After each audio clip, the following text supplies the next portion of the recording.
Assalamualaikum, ketemu lagi sama Mak Api. Oke, hari ini kita akan lanjut ya untuk kutukan melati. Kamulah yang selanjutnya. Part 5. Ingin lepas dari melati. Siva menangis dan tersungkur di bawah ranjang. Maafkan aku tak bermaksud membunuh kalian semua. Itu bukan aku. Melati, keluarlah dari tubuhku. Aku tak ingin meminta bantuanmu lagi, teriaknya dan masih menangis. Melati berdiri di hadapannya dan melemparkan tubuh Siva ke lemari hingga tertubruk beberapa barang. Oh, rintih wanita itu karena kesakitan tertimpa benda-benda dari lemari. Kamu sudah memanggilku. Sebelum aku membunuh mereka semua dan membalaskan dendamku, aku akan tetap berada di tubuhmu, ucapnya lantang dengan mata yang melotot. Tapi ini sudah cukup, Melati. Aku tak ingin jatuh korban lagi. Melati datang, kemudian mencekiknya. Jika kamu tak ingin membunuh mereka, maka kamu yang akan mati. Kiki. Tawanya dan langsung pergi menghilang dari kamar tersebut. Siva makin menangis. Ia mengatur nafasnya kembali dan tak tahu harus berbuat apa lagi. Di tempat lain, di pagi hari, ibunya Angel datang ke kamar anaknya tersebut. Namun, tak melihat Angel dimanapun. Jel, apa kamu sedang mandi sayang? Ia membuka pintu kamar mandi, tetapi tak ada siapapun. Ia bingung kemana perginya Angel. Kemudian ia berjalan menyusuri rumahnya yang besar tersebut. Dan tak sengaja, ia melihat sandal Angel di pinggir teras. Ini kan sandalnya Angel. Ibunya melihat ke bawah dan sangat terkejut melihat tubuh anaknya sudah terkapar di bebatuan. Teriak ibunya histeris. Beberapa saat kemudian, ambulan dan polisi sudah mengepung tempat tersebut. Angel dinyatakan meninggal sejak dini hari karena benturan keras di kepalanya. Orang tua Angel sangat terpukul mendengar kabar tersebut. Polisi pun menyimpulkan ini murni kasus bunuh diri karena tidak ditemukan tanda-tanda penganiayaan di tubuhnya. Namun Prima berpikir lain. Ia merasa ada kejanggalan dalam kematian teman-temannya. Pria itu segera pergi menemui Siva di rumahnya. Karena hari itu Minggu, mereka tidak usah bersekolah. Siva kaget melihat Prima datang ke rumahnya.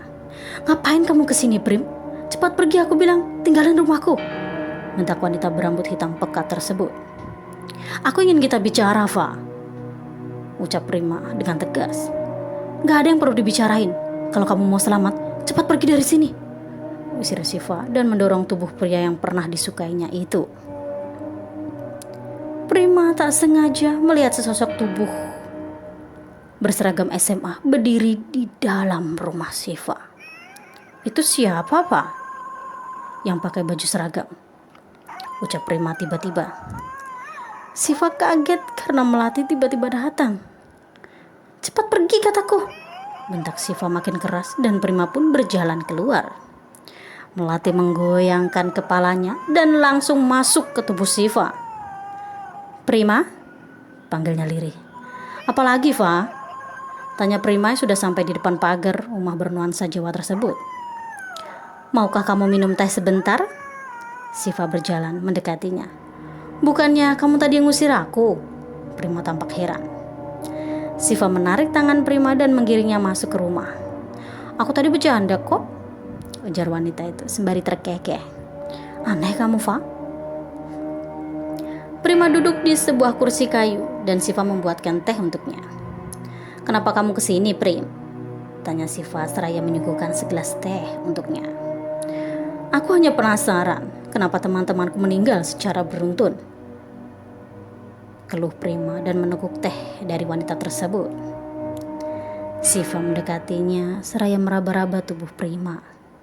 Apa yang kamu lakukan, Fa? Ia merasa Siva bertingkah aneh. Mereka pantas mendapatkannya, ucap Siva tiba-tiba. Maksud kamu apa? Bentak Prima dan menurunkan cangkir teh dari tangan. Mereka sudah mendapatkan balasan atas perbuatannya kepadaku. Pandangan Siva menenggada. Siva, kami hanya bermain-main denganmu. Kami pun tak sampai melukaimu, bukan? Siapa bilang kalian tak melukaiku? Aku terluka, Prim. Kalian melukai harga diriku. Hanya karena aku ini anak orang miskin. Apa pantas kalian melakukan itu padaku? Siva mulai menatap tajam pada pria yang disukainya tersebut. Tapi kini kami sudah tak melukaimu. Tapi kenapa masih saja jatuh korban? Karena aku harus membalaskan dendam ini sampai tuntas, ucap wanita itu. Maksud kamu? Prima berdiri agak menjauh. Siva meraung dan langsung mencekik Prima. Apa-apaan kamu, Fah?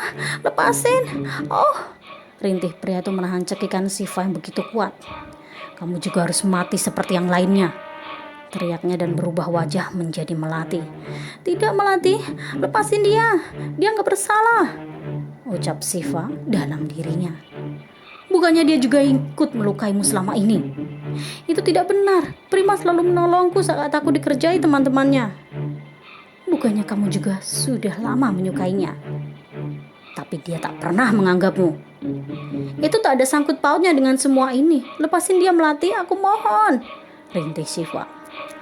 Wajah Siva berubah-ubah, kadang menjadi Siva, kadang menjadi Melati, seolah mereka sedang melawan dirinya sendiri. Dari arah lain, Agus datang mendatangi rumah Siva. Sudah biasa setiap minggu dia akan bermain ke sana. Namun apa yang dilihatnya setelah sampai di depan rumah wanita tersebut, Siva mencekik Prima yang masih merontak kesakitan. Ada apa ini? Hentikan Siva! Teriaknya membuat Siva menoleh dan berubah wujud. Gus, tolongin aku! Sesaat Siva berubah menjadi Melati lagi. Agus tahu itu bukanlah Siva. Ia segera masuk dan membacakan doa untuknya. A'udzubillahi minasyaitonirrajim. Bismillahirrohmanirrohim. Pria itu membaca ayat kursi dan membuat Siva kepanasan dan melepaskan cekikannya pada Prima. Prima segera berlari ke belakang tubuh Agus. Siva meraung-raung mengeluarkan kemarahannya, membuat beberapa benda di sampingnya berterbangan. Jangan ikut campur kamu, pergi kamu, bentak Siva. Agus masih membaca doa-doa. Siva berteriak kesakitan. Lalu tangannya menenggadah dan tubuh Siva terbang ke atas. Agus berteriak, Allahu Akbar. Siva langsung jatuh dan Agus segera menangkap tubuh wanita tersebut. Astagfirullahaladzim, Siva, teriak pria yang memang sudah khatam Al-Quran sedari duduk di bangku SMP tersebut. Di tempat lain, Ratna terbangun dari tidurnya di pagi hari dan melihat suaminya sudah tidak berada di sampingnya. Mungkin ia sedang membaca koran di ruang tamu. Karena hari itu hari Minggu, jadi tidak usah bekerja. Wanita itu turun dari ranjang. Namun mendadak kakinya ditarik sesuatu hingga tubuhnya terlentang di lantai. Siapa kamu? Lepaskan aku! Teriaknya melihat ke arah kakinya. Dan betapa kagetnya dia melihat sesosok wanita berseragam SMA merangkak naik mendekatinya. Kedua matanya putih tak memiliki bola mata dan darah bercucuran dari kepalanya. Tidak, lepaskan aku, lepas! Rintih Ratna ketakutan. Sosok itu mengeluarkan jari kukunya yang tajam dan mencabik-cabik kaki Ratna hingga dagingnya terkelupas. Darah mulai bercucuran dari kakinya. Wanita itu berteriak histeris, tolong! Oh! Hasan yang mendengar suara teriakan istrinya langsung bergegas melihat. Ia mendapati istrinya terduduk di lantai sembari menangis. Ma, kenapa Ma? Ada apa? Hasan segera memeluk istrinya tersebut. Itu, Pak, ada wanita yang mencakar kakiku, Pak. Isaknya dan masih terus menangis. Ma, bangun, Ma. Apa Mama masih mimpi ya? Ia mengguncang tubuh Ratna. Ratna membuka matanya dan melihat kakinya yang masih utuh, tak berdarah sama sekali. Tapi Pak, tadi Mama benar-benar berdarah loh. Ratna merasa kebingungan.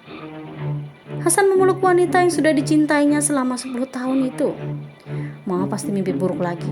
Ayo turun biar papa bikinin sarapan buat mama. Ratna masih tak mau pergi dari lantai tersebut dan kebingungan. Di tempat lain, Agus menyuruh Prima untuk pulang dan beristirahat. Kemudian ia memanggil Pak Ustadz untuk melihat keadaan Syifa. Pak Ustadz, kenapa dengan anak saya, Pak? Rintih ibunya Syifa menahan cemas melihat keadaan anaknya tersebut. Dia diganggu arwah, Bu. Tapi sekarang keadaannya sudah lebih baik. Ibu gak perlu khawatir ya, sahut pria berpeci itu menenangkan ibunya Syifa. Pantas saja beberapa hari ini dia berperilaku aneh. Terkadang dia makan bunga melati sendirian di kamar. Saya harap setelah hari ini Syifa tidak akan berperilaku aneh lagi, sahut pria itu. Terima kasih ya Pak Ustadz. Iya sama-sama. Kalau begitu saya undur pamit. Mari Bu. Pak Ustadz berjalan keluar dari kamar Syifa. Matanya terarah ke ruang makan yang hanya memiliki 3 kursi tersebut. Sesosok tubuh bermata merah sedang mengawasinya. Iya Pak. Wanita berdasar itu mengantarkan Pak Ustadz sampai ke depan pintu rumahnya.